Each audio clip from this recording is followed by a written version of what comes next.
മുഖത്തെയും ശരീരത്തിന്റെയും സൗന്ദര്യത്തിനൊക്കെ വേണ്ടി നമ്മൾ പല കാര്യങ്ങളും ചെയ്യാറുണ്ട്. ഇപ്പൊ കാലുകളുടെ സൗന്ദര്യത്തിനും കൈകളുടെ സൗന്ദര്യത്തിനും വേണ്ടിയും പെഡിക്യൂറും മാനിക്യൂറും ഒക്കെ നമ്മൾ ചെയ്യാറുണ്ട്. നമ്മുടെ നഖത്തിന്റെ സൗന്ദര്യത്തിന് വേണ്ടി അധികമൊന്നും നമ്മൾ ചെയ്യാറില്ല.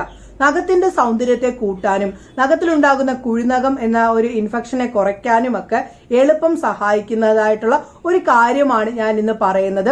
ഉറപ്പായിട്ടും ഞാൻ ഈ പറയുന്ന കാര്യങ്ങളൊക്കെ നിങ്ങൾ ചെയ്യുകയാണെങ്കിൽ നിങ്ങൾക്ക് നല്ല പോലെ നഖം വളർത്തിയെടുക്കാൻ ഇൻഫെക്ഷൻ ആയിട്ടുള്ള കുഴിനഖത്തെ വരെയും ഇല്ലാതാക്കാനായിട്ട് നിങ്ങൾക്ക് സാധിക്കും. ഇനി നിങ്ങളുടെ നഖത്തിന് ഇതാണ് പ്രശ്നം അതാണ് പ്രശ്നം എന്നോർത്ത് നിങ്ങൾ വിഷമിക്കേണ്ട.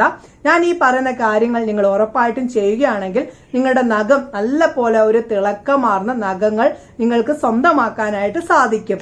അതെന്താണെന്നുള്ളത് പറയാം. അതിലേക്ക് പോകുന്നതിന്റെ മുന്നേ ആയിട്ട് ആദ്യമായിട്ടാണ് ആരെങ്കിലും എന്റെ ചാനൽ കാണുന്നതെങ്കിൽ ഒന്ന് സബ്സ്ക്രൈബ് ചെയ്തേക്കണേ. തൊട്ടടുത്ത് കാണുന്ന ബെല്ലൈക്കണും കൂടി അമർത്തുമ്പോൾ 3 ഓപ്ഷൻ നിങ്ങളിലേക്ക് വരുന്നതായിരിക്കും. അതിൽ ഓൾ എന്ന ഓപ്ഷൻ അമർത്തുകയാണെങ്കിൽ ഞാനിടുന്ന വീഡിയോസിന്റെ നോട്ടിഫിക്കേഷൻ മുടങ്ങാതെ തന്നെ നിങ്ങളിലേക്ക് വരികയുള്ളൂ. നമ്മുടെ വീഡിയോയിലേക്ക് പോകാം. Welcome back to my channel. ഞാൻ റംസാനിയ. ഞാനൊരു ബ്യൂട്ടീഷ്യനാണ്. ഇന്ന് ഞാൻ നിങ്ങളുമായിട്ട് ഷെയർ ചെയ്യുന്ന കാര്യം എന്ന് വെച്ചാൽ നഖങ്ങളുടെ സൗന്ദര്യത്തിന് വേണ്ടി എളുപ്പം ചെയ്യാൻ കഴിയുന്ന കുറച്ച് കാര്യങ്ങളാണ് ഞാൻ ഇന്ന് ഷെയർ ചെയ്യുന്നത്. ഇപ്പൊ കാലുകളുടെയും കൈകളുടെയും സൗന്ദര്യത്തിന് വേണ്ടി ഒട്ടുമിക്ക ആൾക്കാരും പെഡിക്യൂറും മാനിക്യൂറും ഒക്കെ ചെയ്യാറുണ്ട്. പക്ഷെ എന്നാല് ഇപ്പൊ നഖത്തിന്റെ സൗന്ദര്യത്തിന് വേണ്ടി ഇപ്പൊ പലരും കൃത്രിമമായിട്ടുള്ള നഖങ്ങളൊക്കെ വെച്ച് ചേർക്കാറുണ്ട്. അതിന്റെ ഒരാവശ്യവുമില്ല. നമുക്ക് ദൈവം തന്നിരിക്കുന്ന ആ ഒരു നഖത്തെ നല്ലതുപോലെ കെയർ ചെയ്യുകയാണെങ്കിൽ പുറത്തുനിന്ന് ഇനി ട്രീറ്റ്മെന്റ് ചെയ്ത് നഖങ്ങളൊന്നും വെച്ച് ചേർക്കേണ്ട ഒരാവശ്യം പോലും നിങ്ങൾക്ക് വരില്ല. എന്തായാലും ഞാൻ പറയുന്ന കാര്യങ്ങൾ ഉറപ്പായിട്ടും നിങ്ങൾ ചെയ്യുക. ഞാനൊരു ബ്യൂട്ടീഷ്യൻ ആയതുകൊണ്ട് തന്നെ എന്റെ അടുത്ത് വരുന്ന പല കസ്റ്റമേഴ്സിനോടും ഞാൻ പറഞ്ഞു കൊടുത്ത കാര്യങ്ങളാണ് ഇന്ന് ഞാൻ നിങ്ങളുമായിട്ട് ഷെയർ ചെയ്യുന്നത്. ഉറപ്പായിട്ടും നിങ്ങൾ കേട്ട് മനസ്സിലാക്കി അത് നിങ്ങളുടെ ജീവിതത്തിൽ ചെയ്യാനായിട്ട് നോക്കുക. നഖങ്ങൾ എന്ന് പറയുന്നത് വളരെ കട്ടിയുള്ളതും പക്ഷെ എന്നാൽ അത് നമ്മൾ ശ്രദ്ധിക്കാതിരിക്കുന്നത് മൂലം നമ്മുടെ ആ ഒരു നഖം ഒടിഞ്ഞു പോകാൻ വരെ ഇടയാക്കും. ഇപ്പൊ വളരെയധികം അത് സ്നേഹിച്ച് വളർത്തി നമ്മൾ ആ നഖത്തിന്റെ വളർച്ചയൊക്കെ കണ്ട് നമ്മൾ ആസ്വദിച്ചിരിക്കുന്ന സമയത്തായിരിക്കും നഖം പൊട്ടിപ്പോകുന്നത്. അതിനുള്ള മെയിൻ കാരണം നമ്മുടെ ശരീരത്ത് കാൽസ്യത്തിന്റെ അളവ് കുറയുന്നത് കൊണ്ടും വിറ്റാമിൻസിന്റെ അളവ് കുറയുന്നത് കൊണ്ടും നമ്മുടെ ശരീരത്തെ പല രീതിയിലുമുള്ള പല കാര്യങ്ങളൊക്കെ കുറയുന്നത് കൊണ്ടുമൊക്കെയാണ് നമ്മുടെ നഖം പൊട്ടിപ്പോകുന്നത്. അപ്പൊ നമ്മുടെ ശരീരത്ത് കാൽസ്യവും മറ്റുള്ള കാര്യത്തിലുള്ള വിറ്റാമിൻസും ഒക്കെ കുറയുമ്പോൾ അത് നമ്മൾ കൂട്ടാനായിട്ട് ആഹാരത്തിലൂടെയും മെഡിസിനിലൂടെയും ഒക്കെ സാധിക്കും. കാൽസ്യം ടാബ്ലറ്റ് എന്ന് പറയുന്ന ടാബ്ലറ്റ് നമുക്ക് മേടിക്കാനായിട്ട് സാധിക്കും. അതായത് ബയോട്ടിക് എന്ന് പറയുന്ന ടാബ്ലറ്റ് മതി. അതിലെല്ലാം ഇൻക്ലൂഡ് ആണ്. ഞാനൊരു ഡോക്ടർ ഒന്നും അല്ല, പക്ഷെ എന്നാൽ എന്റെ എക്സ്പീരിയൻസിൽ ഞാൻ പഠിച്ച കാര്യമാണ് ബയോട്ടിക് ടാബ്ലറ്റ് കഴിക്കുന്നത് കൊണ്ട് നമ്മുടെ നെയിൽസ് അതായത് നമ്മുടെ നഖങ്ങൾക്ക് നല്ല ആരോഗ്യം വെക്കാനും പൊട്ടിപ്പോകാതിരുത്താനും കുഴിനഖം ഉണ്ടാകുന്ന ആ ഒരു ഇൻഫെക്ഷനെ കുറയ്ക്കാനുമൊക്കെ ആ ഒരു കാര്യത്തിൽ നിന്ന് സാധിക്കും. കൂടാതെ തന്നെ ഈ ഒരു ബയോട്ടിക് ടാബ്ലറ്റ് കഴിക്കുന്നതുകൊണ്ട് skin and body hair everything എല്ലാത്തിനും നല്ലതാണ് ബയോട്ടിക് ടാബ്ലറ്റ് എന്ന് പറയുന്നത്. ഉറപ്പായിട്ടും നിങ്ങൾക്ക് മേടിക്കാവുന്നതാണ്. മനസ്സിലാക്കാൻ പറ്റും. കാൽസ്യം ഒക്കെ ഇൻക്ലൂഡ് ആയിട്ടുള്ള ബയോട്ടിക് ടാബ്ലറ്റ് കിട്ടും. അതാണ് വേണ്ടത്. അത് നിങ്ങൾക്ക് കഴിക്കുന്നത് നിങ്ങളുടെ ഹെയറിനാണെങ്കിലും നെയിൽസിനാണെങ്കിലും സ്കിന്നിനാണെങ്കിലും ഒക്കെ നല്ലതാണ്. അത് മനസ്സിലായല്ലോ. അതിലൂടെ നിങ്ങളുടെ ശരീരത്ത് ആ ഒരു ടാബ്ലറ്റിലൂടെ കാൽസ്യം കിട്ടും. പിന്നെ അതും മേടിക്കാൻ പറ്റുന്നില്ല എങ്കിൽ ഫുഡ് കാര്യത്തിൽ കൂടുതൽ ശ്രദ്ധിക്കണം. കൂടുതലായിട്ടുള്ള മത്സ്യാഹാരങ്ങളുണ്ട്. അതായത് കക്കാറച്ചി, ഞണ്ട്, പ്രോൺസ് എന്നിവയിലൊക്കെ കൂടുതലും കാൽസ്യം കൂടുതലാണ്. കാൽസ്യം ഓവർ ആയാലും ദോഷമാണ്. അത് കിഡ്നി സ്റ്റോൺ ഉണ്ടാക്കും. പക്ഷെ എന്നാൽ നമ്മുടെ ശരീരത്തിൽ ഇപ്പം കാൽസ്യത്തിന്റെ ഒക്കെ കുറവാണ് കൊണ്ടാണ് നമ്മുടെ നഖം ഇവിടെ നിന്ന് പൊട്ടി പൊട്ടി വരും. കാരണം നിങ്ങൾക്കറിയാം ഇവിടുന്ന് ചെറുതായിട്ട് ഇങ്ങനെ പൊട്ടി പൊട്ടി ഇരുന്ന് എടുക്കാൻ പറ്റുന്ന രീതി വരും. അത് അങ്ങനെയുള്ളവർ നിങ്ങൾ കാൽസ്യം കൂടുതൽ ഉള്ള മീനും ഒക്കെ കഴിക്കാനായിട്ട് നോക്കുക. മത്തിക്കകത്തൊക്കെ കൂടുതലും കാൽസ്യം ഒക്കെ ഉണ്ട്. കാൽസ്യവും അയണും ഒക്കെ ഉണ്ട്. അതൊക്കെ നിങ്ങൾ കഴിക്കണം. പിന്നീടാണെങ്കിൽ ക്രാബ്, പ്രോൺസ് എന്നിവയൊക്കെ കഴിക്കാനൊക്കെ നോക്കണം. കൂടുതലും കാൽസ്യം ഓവർ ആവാനും പാടില്ല. പക്ഷെ എന്നാൽ ഒരു പരിമിതി വരെ കാൽസ്യം നമ്മുടെ ബോഡിക്ക് വേണ്ടതാണ്. മനസ്സിലായല്ലോ. പിന്നീട് നിങ്ങൾ ശ്രദ്ധിക്കേണ്ട വേറൊരു കാര്യം, നമ്മുടെ നഖം എന്ന് പറയുന്നത് ഞാൻ പറഞ്ഞല്ലോ ഒരു ചെറിയ രീതിയിൽ കട്ടിയുണ്ട്, പക്ഷെ എന്നാൽ നല്ലപോലെ ഒടിഞ്ഞു പോകുന്നതുമാണ്. അപ്പം നമ്മൾ ചില കാര്യങ്ങൾ ചെയ്യുന്ന സമയത്ത് നമ്മുടെ നഖത്തിനെ ഒന്ന് പ്രൊട്ടക്ട് ചെയ്യണം. പ്രത്യേകിച്ച് നമ്മൾ മണ്ണിലൊക്കെ ഇട്ട് ഇളക്കുന്ന സമയത്ത് നമ്മൾ പോലും കാണാത്ത രീതിയിലുള്ള ഇൻഫെക്ഷൻ നമ്മുടെ നഖങ്ങളിൽ അടിഞ്ഞുകൂടും. അത് പ്രത്യേകിച്ച് കുഴിനഖം ഉണ്ടാക്കുന്നതിനും ഒക്കെ ഇടയാക്കും. നഖങ്ങളിലോട്ട് അത് ഇതായിട്ടിരിക്കുന്ന സമയത്ത് ആ അഴുക്ക് കയറിയിരിക്കുമ്പോൾ അതിലൂടെ അവിടെ എവിടെയെങ്കിലുമൊക്കെ ഒരു ബാക്ടീരിയ രൂപപ്പെടുകയും ആ നഖത്തിന്റെ ആ ഒരു കളർ തന്നെ നമുക്കിപ്പം ഒരു നോർമൽ ഒരു yellow and white, pure white അല്ല, പക്ഷെ ഒരു നോർമൽ കളറിലാണ് നമ്മുടെ നഖം ഇരിക്കുന്നത്. പക്ഷെ അതിനകത്ത് ആ ഒരു ഫംഗസ് ഒക്കെ കയറി ഇരുന്നിട്ട് അത് അതിന്റെ ആ ഒരു ഇതൊക്കെ അതിന്റെ ഒരു കട്ടിയുണ്ടല്ലോ കുറച്ചിട്ട് അത് ഒടിഞ്ഞു പോകുന്നത്. പിന്നീട് നമ്മൾ ഇങ്ങനെ ആക്കത്തില്ലേ, ചെറുതായിട്ട് ഇങ്ങനെ ഇട്ട് പിടിച്ചു പോയത്, അപ്പൊ നമ്മൾ പോലും അറിയാം അത് ഒടിയും. അങ്ങനെ ഒടിഞ്ഞു പോവാറുണ്ട്. അത് ഒരു മെയിൻ കാരണമാണ്. പിന്നെ കുഴിനകം ഉണ്ടാകുന്നതിന് കാര്യം പറയാം. ഈ പറഞ്ഞൊരു കാര്യം തന്നെയാണ്. നമ്മൾ മണ്ണിലൊക്കെ ഇട്ട് ഇളക്കുന്ന സമയത്തും ഒക്കെ നമ്മൾ പോലും അറിയാത്ത രീതിയിൽ ചെറിയ ചെറിയ കീടങ്ങൾ, അതായത് ചെറിയ ചെറിയ പുഴുക്കൾ കയറി ഇരുന്നിട്ട് നമ്മുടെ നഖം നശിപ്പിക്കും. അത് ചില സമയത്ത് നമ്മുടെ ഈ ഒരു സൈഡിലൂടെയാണ്, ഈ ഒരു ഇതുണ്ടല്ലോ, ഇവിടെ ഒരു ഇതുണ്ടല്ലോ നമ്മുടെ കണ്ണെന്നൊക്കെ പറയാറുള്ളൂ, അതിലൂടെയാണ് നമ്മുടെ ഉള്ളിലേക്ക് ഇങ്ങനെ കയറിയിട്ട് നഖം കുഴിനഖമാക്കിയിട്ട് അവിടെ ഒരു ഇൻഫെക്ഷൻ ഉണ്ടാക്കുകയും അത് നഖങ്ങൾ എടുത്തു കളയേണ്ട അവസ്ഥ വരെയും വരാറുണ്ട് പലർക്കും. അങ്ങനെയൊന്നും ഉണ്ടാവാതിരിക്കാൻ വേണ്ടിയാണ് ഞാൻ ഈ കാര്യം പറയുന്നത്. ഇപ്പം നഖം വളർത്തുന്നവരാണെങ്കിലും ഒക്കെ ഈ കാര്യം ചെയ്യുക. അതായത് ചെറിയൊരു ബ്ലേഡ് എടുത്തിട്ട് ഞാൻ കാണിക്കാം. ബ്ലേഡ് എടുത്തിട്ട് ഈ ഒരു ഭാഗം കണ്ടോ, ഈ ഒരു നമ്മുടെ ഇവിടെ മുറിയത്തില്ല, അതെടുത്തിട്ട് ഇങ്ങനെ നഖത്തിന്റെ മുകളിലൂടെ ഇറക്കുമ്പോൾ ചെറിയ രീതിയിൽ ഇങ്ങനെ വരും. ഇത് കണ്ടോ, ഈ ഒരു പൊടി കണ്ടോ, ഇത് പോകണം.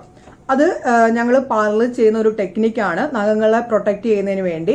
ഇതുപോലെ തന്നെ കുഴിനഖമുള്ള കാലിലെ നഖത്തിനും ഇപ്പൊ കൈകളിലും ചില ആൾക്കാർക്ക് ഉണ്ടാവാറുണ്ട്. അപ്പൊ നമ്മൾ ആ നഖത്തിൽ ഇതേപോലെ ഇങ്ങനെ ചിരണ്ടി കൊടുക്കുകയാണെങ്കിൽ അതിന്റെ അകത്തുനിന്ന് ആ പുറത്തു നിന്ന് ആ ഒരു ഇൻഫെക്ഷൻ മാറ്റാനായിട്ട് സാധിക്കും. ഇതൊരു ടെക്നിക്കാണ്, ഞങ്ങളെ പഠിപ്പിച്ച ഒരു ടെക്നിക്കാണ്. ഇത് നിങ്ങൾക്ക് ഫോളോ ചെയ്യാം. ഇപ്പം ബ്ലേഡ് കിട്ടിയില്ലെങ്കിൽ ഇപ്പം നമുക്കിങ്ങനെ നഖം മുറിയാത്ത രീതിയിലുള്ള, എന്നാൽ നമ്മുടെ നഖത്തിന്റെ ആ ഒരു മുകളിൽ നിന്ന് ആ ഒരു ഇത് പോകുന്ന രീതിയിലായിട്ടുള്ള ഒരു പൊടി ഉണ്ടല്ലോ, ആ പൊടി പോകുന്ന രീതിയിലായിട്ടുള്ള ഏതെങ്കിലും ഒരു കാര്യം മതിയാകും. മനസ്സിലായല്ലോ?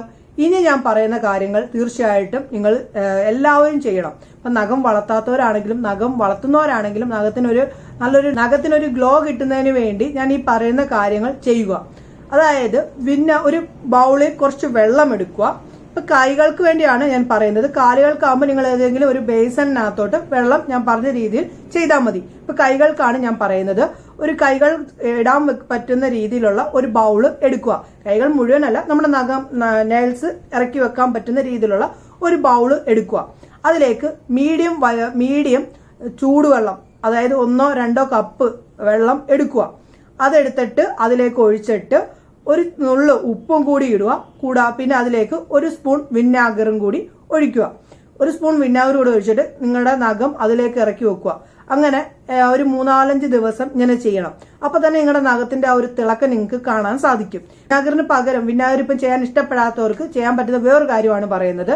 ഇതേപോലെ തന്നെ ഒരു ബൗൾ എടുക്കുക. അതിൽ ഞാൻ പറഞ്ഞ അളവിൽ വെള്ളം എടുക്കുക. അതിനകത്തേക്ക് ഉപ്പ്, ബേക്കിംഗ് സോഡ അല്ല, ബേക്കിംഗ് പൗഡർ 1 ടേബിൾ സ്പൂൺ. പിന്നീട് വേണ്ടത് 1 ടേബിൾ സ്പൂൺ ലെമൺ ജ്യൂസ് ഇങ്ങനെ പിഴിഞ്ഞു അല്ലെങ്കിൽ ഒഴിക്കുക, അല്ലെങ്കിൽ 1 ടേബിൾ സ്പൂൺ ഒഴിക്കുക. 1-2 ആയാലും കുഴപ്പമില്ല. അത് ജസ്റ്റ് ഒന്ന് മിക്സ് ആക്കിയിട്ട് അപ്പോൾ ചെറിയ പത വരും. അതിലേക്ക് നിങ്ങളുടെ നഖങ്ങൾ ഇറക്കി വെക്കുന്നത് നഖം ക്ലീൻ ആവാനും നഖത്തിലെ എന്തെങ്കിലുമൊക്കെ ഇൻഫെക്ഷൻ ഉണ്ടെങ്കിൽ അതൊക്കെ കുറയ്ക്കാനും ഒക്കെ സാധിക്കുന്നതാണ്. ഇങ്ങനെ നിങ്ങൾക്ക് ചെയ്യാം. അത് നല്ലതാണ്. നഖങ്ങളുടെ ഒരു കെയറിങ്ങിനും നഖം ഒന്ന് നല്ലപോലെ പ്രൊട്ടക്ട് ചെയ്ത് നിർത്താനും കുഴിനഖം ഇല്ലാതാക്കാനും ഒക്കെ നല്ലൊരു കാര്യമാണ്. ഇത് നിങ്ങൾക്ക് ചെയ്യാവുന്നതാണ്. പിന്നീട് ഞാൻ വേറൊരു കാര്യം പറയാം. ഇത് ഇപ്പൊ നിങ്ങളിപ്പോ TV കണ്ടുകൊണ്ടിരിക്കുന്ന സമയത്താണെങ്കിലോ ഫ്രീ ടൈമിൽ വെറുതെ ഇരുന്ന് ആരുടെങ്കിലും ഒക്കെ സംസാരിക്കുന്ന സമയത്താണെങ്കിലോ ചെയ്യാൻ പറ്റുന്ന ഒരു കാര്യമാണ്. ഇപ്പൊ നിങ്ങളിപ്പോ നഖം വളർത്തുന്നവരാണെങ്കിൽ നിങ്ങൾക്കുണ്ടാകുന്ന ഒരു പ്രശ്നമാണ് നഖത്തിന്റെ ഒരു ഫേക്ക് നൈൽസ് ഒക്കെ വെക്കുന്ന സമയത്ത് ഒരു നല്ലൊരു ഗ്ലോ വൈറ്റ് കിട്ടാറില്ലയോ? ആ ഒരു കളർ പോലെ നിർത്താൻ ചെയ്യാൻ പറ്റുന്ന ഒരു കാര്യമാണ്. നിങ്ങളുടെ വീട്ടിൽ ഇപ്പം ബേക്കിംഗ് പൗഡർ ആണെങ്കിലോ ബേക്കിംഗ് സോഡ ആണെങ്കിലോ കുറച്ചെടുക്കുക. 1 ടേബിൾ സ്പൂൺ എടുക്കുക. ലെമൺ പിഴിഞ്ഞ ആ ഒരു തൊലി ഉണ്ടല്ലോ, അതായത് നാരങ്ങ പിഴിഞ്ഞ തൊലി, അത് ഇതിലേക്ക് മുക്കിയിട്ട് നിങ്ങളുടെ നഖങ്ങളുടെ ഇടയിലോട്ട് ഇങ്ങനെ ചെയ്യുകയാണെങ്കിൽ നഖം ക്ലീൻ ആവുകയും ഒക്കെ ചെയ്യും. ഇത് നല്ലൊരു കാര്യമാണ്. നിങ്ങളുടെ നഖത്തിന് ആ ഒരു യെല്ലോ കളർ ഉണ്ടാക്കുന്ന അതിനെ കുറച്ചിട്ട് നല്ല വൈറ്റ് കളർ ആക്കാനായിട്ട് സാധിക്കും. ഈ ഒരു കാര്യത്തിൽ നിന്ന് ഞാൻ പറഞ്ഞ കാര്യങ്ങളൊക്കെ നിങ്ങൾക്ക് ചെയ്യുകയാണെങ്കിൽ നിങ്ങൾക്ക് ഇനി ഫേക്ക് നൈൽസിന്റെ പുറകെ ഒന്നും പോകണ്ട. നിങ്ങളുടെ നഖം നല്ല പോലെ നിങ്ങൾക്ക് സൗന്ദര്യത്തോടു കൂടി കൊണ്ടുപോകാനായിട്ട് സാധിക്കും. എന്തായാലും ഞാൻ പറഞ്ഞ കാര്യങ്ങൾ നിങ്ങൾ ചെയ്യുക. ഇപ്പം ഫേക്ക് നൈൽസ് വെക്കുന്നതിന് അത്ര തെറ്റുള്ള കാര്യമല്ല. നിങ്ങൾക്ക് ഇഷ്ടമാണെങ്കിൽ വെക്കാം, പക്ഷെ അത് നല്ല പോലെ കെയർ ചെയ്യണം. അല്ലാത്ത പക്ഷം ഭയങ്കരമായിട്ട് നിങ്ങൾക്ക് തന്നെ അതൊരു ഡിസ്കംഫർട്ടബിൾ ആവും. കാരണം നിങ്ങൾ പൈസ കൊടുത്ത് ചെയ്തിട്ട് അയ്യോ അത് പോയോ എന്നൊരു തോന്നൽ വരും. പക്ഷെ നല്ലതാണ് ഫേക്ക് നൈൽസ് വെക്കുന്നത്. പക്ഷെ അതിൻ്റെതായ രീതിയിൽ ചെയ്യണം, നോക്കണം. ഇപ്പം ഒട്ടുമിക്ക വീട്ടമ്മമാർക്കും അത് വെച്ചിട്ട് വെറുതെ ഇരിക്കാൻ പറ്റില്ല. പക്ഷെ എന്നാൽ ജോലിയും ചെയ്യാം. പക്ഷെ എന്നാൽ നമ്മൾ അതിൻ്റെതായ രീതിയിൽ അതിനെ ഒരു കുഞ്ഞുങ്ങളെ നോക്കുന്ന പോലെ നോക്കണം. അല്ലാത്ത പക്ഷം അത് ബുദ്ധിമുട്ടുണ്ടാക്കും. ഞാൻ പലർക്കും വെച്ചു കൊടുത്തിട്ടുണ്ട്. പക്ഷെ നിങ്ങൾക്ക് വെക്കാം, ഇഷ്ടപ്പെടുന്നവർ അത് ചെയ്യുന്നതുകൊണ്ട് കുഴപ്പമില്ല. പക്ഷെ അത് നല്ലപോലെ കെയർ ചെയ്യണം കേട്ടോ. അത് മാത്രം നോക്കിയാൽ മതി. എന്തായാലും ഞാൻ പറഞ്ഞ കാര്യങ്ങളൊക്കെ നിങ്ങൾക്ക് മനസ്സിലായി കാണുമെന്നാണ് എൻ്റെ ഒരു വിശ്വാസം. ഉറപ്പായിട്ടും ഞാൻ പറഞ്ഞ കാര്യങ്ങൾ ചെയ്യുകയാണെങ്കിൽ ഞാൻ പറഞ്ഞല്ലോ, ഫേക്ക് നെയിൽസിന്റെ പുറകിനോ ഒന്നിന്റെ പുറകിനും പോണ്ട. നിങ്ങളുടെ നഖത്തെ തന്നെ നിങ്ങളെ പോലെ നിങ്ങൾക്ക് കൊണ്ടു നടക്കാനായിട്ട് സാധിക്കും. എന്തായാലും ഞാൻ പറഞ്ഞ കാര്യങ്ങൾ ചെയ്യുക, നല്ല റിസൾട്ട് നിങ്ങൾക്ക് കിട്ടും. ഇന്നത്തെ വീഡിയോയിലൂടെ പറഞ്ഞ കാര്യങ്ങളൊക്കെ നിങ്ങൾക്ക് ഇഷ്ടപ്പെട്ടിട്ടുണ്ടെങ്കിൽ തീർച്ചയായിട്ടും ഒന്ന് ലൈക്ക് ചെയ്തേക്കണേ. ഇഷ്ടപ്പെട്ടിട്ടില്ല എങ്കിൽ ഡിസ്ലൈക്ക് ചെയ്തോളൂ. എന്തെങ്കിലും സംശയങ്ങളൊക്കെ ഉണ്ടെങ്കിൽ വന്ന് ചോദിക്കൂ, അതിന്റെ മറുപടി ഞാൻ പറയുന്നതായിരിക്കും. ഇത് ചെയ്തിട്ട് അതിന്റെ റിസൾട്ടും വന്ന് പറയാൻ കൂടി നിങ്ങൾ മറക്കരുതേ.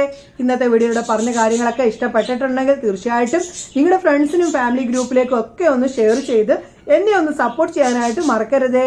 പുതിയൊരു വീഡിയോയുമായി കാണുന്നവരെ എല്ലാവർക്കും നല്ലൊരു ദിവസം ആശംസിക്കുന്നു. Bye.